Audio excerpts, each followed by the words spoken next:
Everyone, and welcome to the Hormone Genius podcast. Teresa and I are in Ames, Iowa, and we are sitting next to each other in the flesh, which rarely happens because we live in two different towns. But today we are brought together because we are asked to speak on a college campus to college students who are wanting to learn more about fertility tracking systems and the genius of their hormones. And so we're taking a lunch break and we're doing an episode about to answer some of their questions they have. Yeah, it's fun to be here. And it's also great to just see it's a great group of men and women. So it always reminds me that, the conversation around fertility is always about two, and that we want to make sure we engage men in this conversation as well. So it was great to get some male questions as well. So it's a good day to be here on college campus in Ames, Iowa. Amen. And I want to piggyback on what you said, Teresa.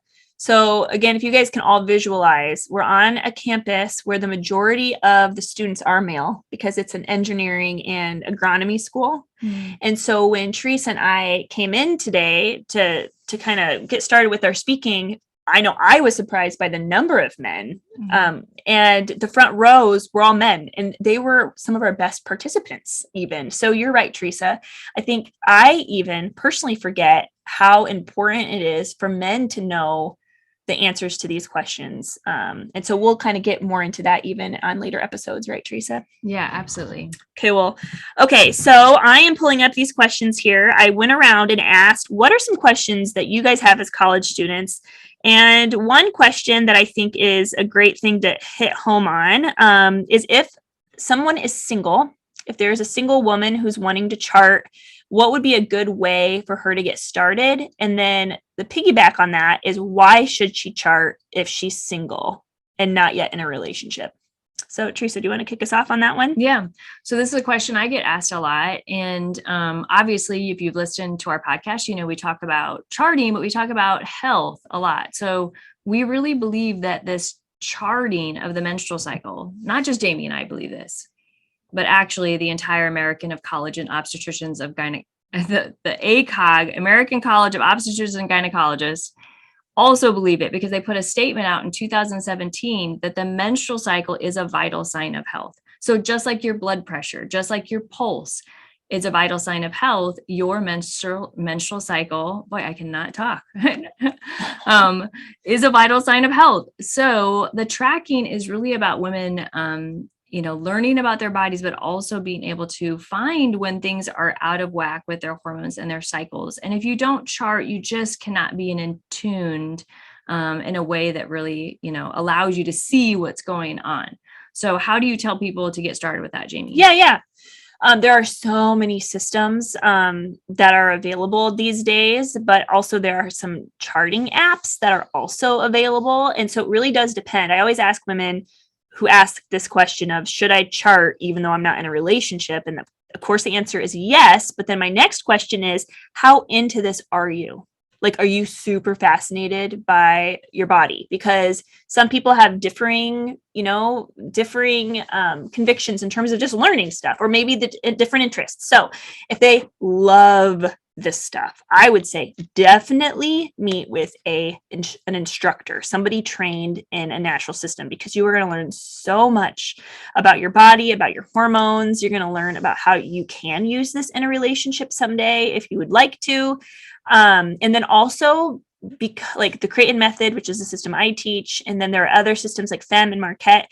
It's paired alongside with medical professionals who can help get to the root of some issues. So you may have hormone issues and you don't even realize it until you start charting. And so again, that's the first thing, is I would say first choice would be working and meeting with somebody. If you love to learn, even if you don't, but you're thinking that you just want to get a good handle on your health. Second thing, which actually leads us to our second question, is charting apps. So charting apps I have a mixed relationship with the charting apps, right, Teresa? I think a lot of women, they think that they're charting when I say, hey, does anyone chart their cycle? And they're like, yeah, I put my period into this app and it tells me when I ovulate. And I'm like, oh dear. So we're going to take a minute here and answer the second question of, are charting apps the way to go? And if so, Or if not, why? Yeah. I mean, I almost get this question or this experience with a patient every day or weekly at least about, yeah, do you track your cycles? Yeah. Can you tell me when you ovulate? Yeah. The phone tells me that I'm going to ovulate next week. And I'm like, unless you peed on your phone can't tell you that. So it happens to me a lot. So it's a great opportunity to educate my patients about really the idea that it's not a phone that tells us when we ovulate. It's our bodies that tell us when we ovulate. And it's you tracking our biological markers that allows a woman to be able to input that information into a device. And that is what we call a prospective data collection, not a retrospective data collection. The menstrual tracking apps that exist right now are retrospective data collection. This is very similar to the old rhythm method of fertility awareness, where people just kind of counted off calendar days because based on previous cycles, they would predict future fertility in the rhythm method. But this is not obviously effective in terms of family planning, but it's not effective in terms of identifying the actual fertile window. Now, it will be right a lot of the times if you have a very regular cycle, no doubt. But the fact is, we don't have regular cycles. We're irregularly regular. And so you have to be able to believe and know that it's your body that you want to listen to, not a phone. And so there's hundreds of menstrual tracking apps out there. There's an organization called FACS, which stands for Fertility Appreciation Collaborative to Teach the Sciences, who did a study in 2015 on menstrual tracking apps. And out of, I think, 80 apps that they looked at, only 9 correctly identified the fertile window. I'm going to say that again. Out of over 80 apps that they studied, only 9 correctly were able to predict the fertile window. So that just tells you, again, most of these menstrual tracking apps are just developed to be that, helping women track their periods. It's not a bad thing. It's just like, we want you to know you can go that next level. So you can go to the FACS organization website. That's facsfertility.com. And you can get that study and you can look at what those apps are. And, like I said, and Jamie said, it's best really if you can work with an instructor who's trained, because you're never really going to regret learning from someone who actually knows this inside and out. Yeah. And there are more virtual options too these days. I mean, if you have the option to meet with someone in person, there's magic in that. But if you can't, or you prefer not to, there are systems, again, that you could do virtual. And managingyourfertility.com is like a database of just a ton of different systems where you can go and click through and see if there's people near you. So that's one thing. And then another thing too, to piggyback on what Teresa said with the phone, not, sometimes potentially, estimating or getting that correct fertile window, but also just think about stress. So we just released a couple episodes on adrenal fatigue and stress. But if we're living life and our cycles are pretty quote unquote regular, but then a month comes when you're completely stressed, maybe a family member dies, or maybe, you're traveling and you're gone, you really can't assume that your fertility or that ovulation will occur at the same time, because when we're experiencing stress, whether good stress or bad stress, the key is acute stress. When you're experiencing acute stress, that can delay ovulation, and it's a survival technique for our body. If we're under stress, our body doesn't want to ovulate until the stress has been relieved. And so that's another key too, for those of you who are on your charting or on your phones, and again, charting your fertility, not bad, but just another reason why they might not be as accurate. Just even with these 9, even, with stress, unless they ask you, but how would you manage? So that'd be something to look into for the facts. Cool. All right, let's look at another question here. Oh, I love this. Okay, so Teresa, what do you share with women who are coming in, they're wanting to chart, but they're afraid that their husband or their partner will not be on board? So what do we do in that case? Yeah, I mean, you have a lot of compassion, you have a lot of listening in that situation, because that can be scary and it can be frustrating to feel like you're kind of going in alone on something. But I would just, know that a guy's heart, if he loves you, is really oriented, we hope, to the right place. And I think it just may require the education and the experience of actually being a part of it. So it's that encouragement to the man. just inviting, an invitation to say, hey, just show up with me. I'm not asking you to be convinced. I'm not asking you to, do anything special, but just come with me, support me. And I feel like if you're in a good relationship, at least a husband can say, or a partner can say, yeah, I'll join you, and we'll see what this is about.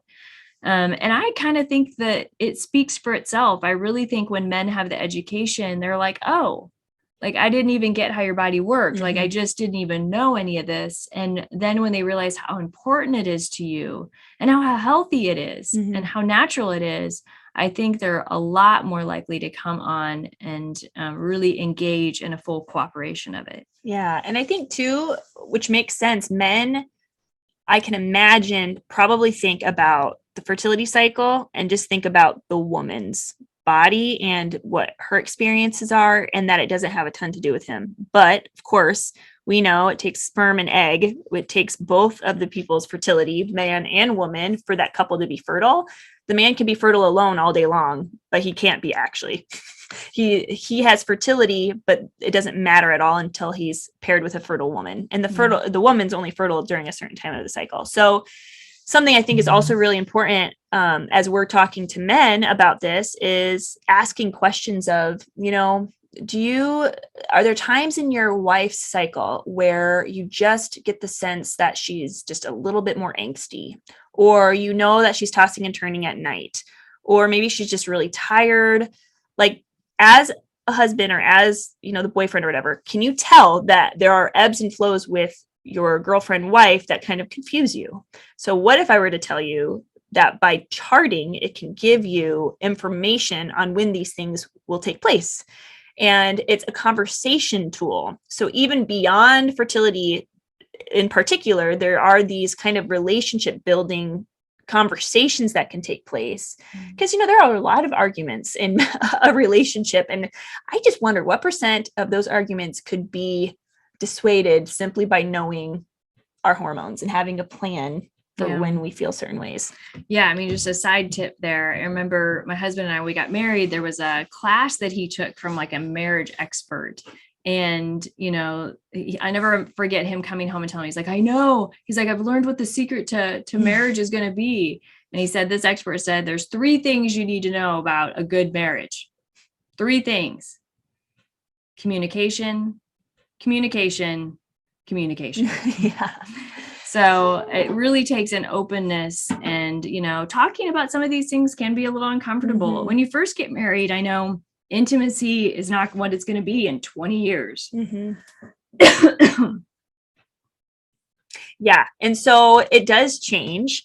And I know for just my husband and I, it definitely changes. And after being married it'll be 13 years, we're still learning about, like how to use our cycle to understand how we can communicate, how can we work together. And so it really is a platform. It's a platform. If I didn't have this as a platform or as an understanding of my hormones, I think I would just be really, really confused and really lost.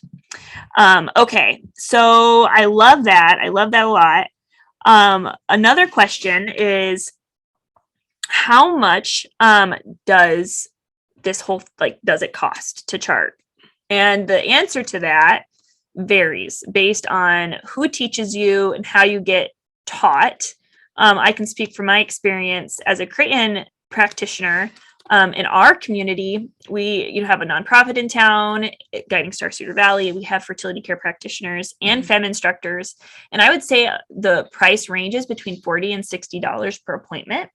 The appointments range between 30 minutes to an hour and a half. And I think when everything's said and done, 8 appointments over the course of a year is probably between $300 and $500, depending on where you go and who you're getting trained by, which in my mind is a steal for a whole year, for your whole life, like information that you're going to need to know for your whole life. So again, that's just one way to start. But Teresa, do you have others? I mean, you think about like how much you pay for like a college class, right? And $500 over, like you said, a lifetime is nothing. So, and a lot of times we'll say these teachers are smarter than OBGYNs when it comes to like understanding fertility science. So I know it can be hard because I think sometimes people are like, oh my gosh, I can't believe it's almost like they expect it to be a really free service or a cheap service, but it really shouldn't be. I mean, these people go through, the teachers, the fertility care instructors go through so much education to be experts in this.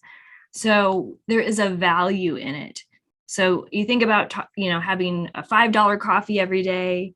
You save that up over a period of a year. I don't know what that would be, but it's a lot of money if you had a coffee every day.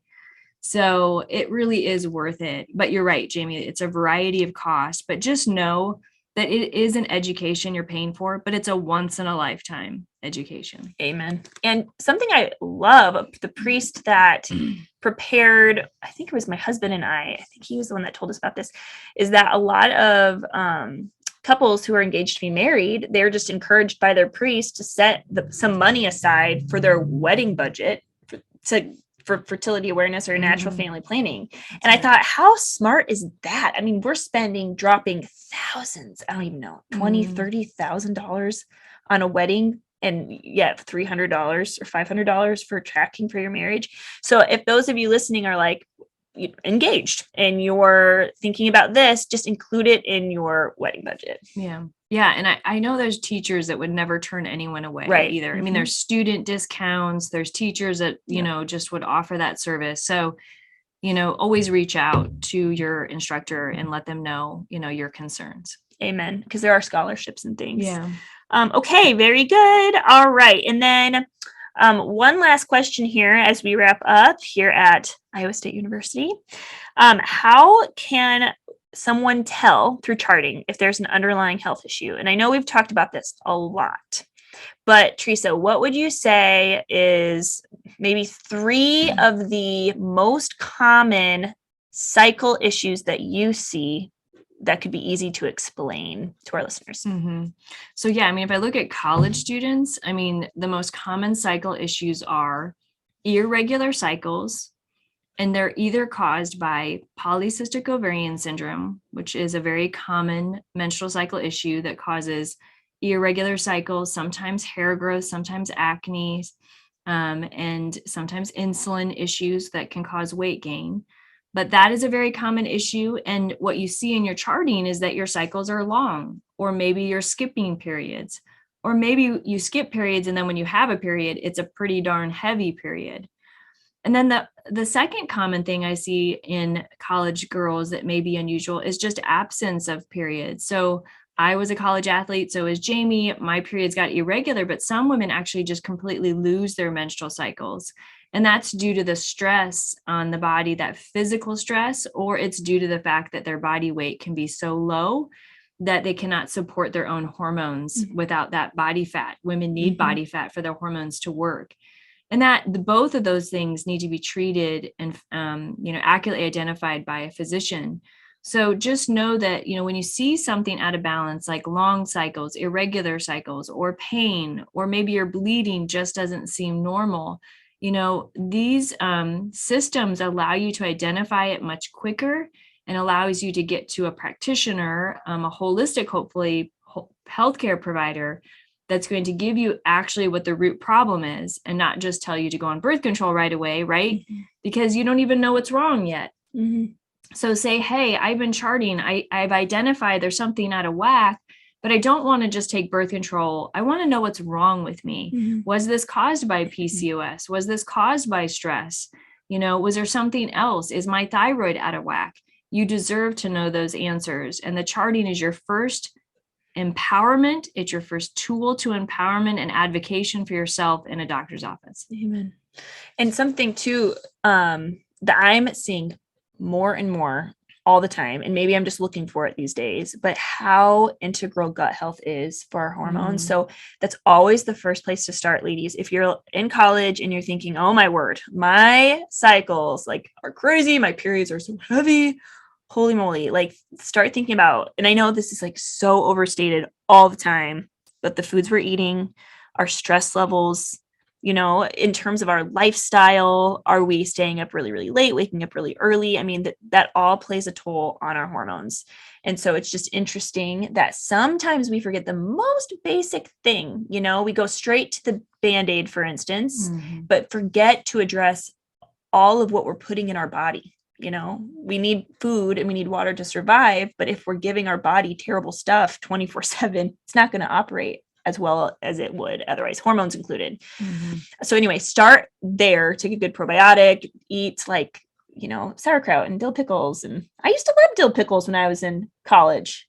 Did you? Are you a dill pickle fan? I Sauerkraut? No, Not really. No, I wish I would have. Yeah. I would have. That would have been healthier than bagels and muffins. Right. Exactly. The wheat thins. Yeah, exactly. There's so much to learn about gut health. That is like the trend where everything's going. Totally. And on college campuses, it can be really hard to find decent food. We totally get that. So sometimes you just have to do your best, but I think you can make healthy choices. You just got to be smart. You just got to be educated. And, we'll be doing some more episodes, I'm sure, on nutrition as we go forward. Yeah, so totally. Well, do we have any more questions, Jamie? We don't, but I don't want to end the podcast without encouraging our college students and just people in general to check out our course. So we have a course on our website, hormonegenius.com. You can even go directly to the course by hormonegenius.com/courses. It's a mini course where we talk about 5 different things. We talk about progesterone, PCOS, estrogen dominance, questions to ask your doctor, and how do you know if you're ovulating? How to know if you're ovulating. And so again, there are little workbooks with each of them. It's $47. There will be a Mother's Day special, which this potentially could be airing after Mother's Day. So we'll see. If it's not, the code is Mother's Day. So again, probably can still use it. You know what? We'll leave it for the summer. Yeah. Okay. Yeah. Mother's Day. You're welcome. 10% off. And last thing too, because this is for college women and men as well. But I wrote a book called The Happy Girl's Guide to Being Whole. It was just released, and this is my target audience is high school to college. It's all the things that we wish every girl would know by the time she gets to college. And so you can pick that up at lumenpress.org, and you will not regret it. You will not regret it at all. It's super important. Thanks for hearing that, Teresa. Yeah. All right. Cool. All right. Well, you guys all have an awesome rest of your day, and we will catch you on the next episode.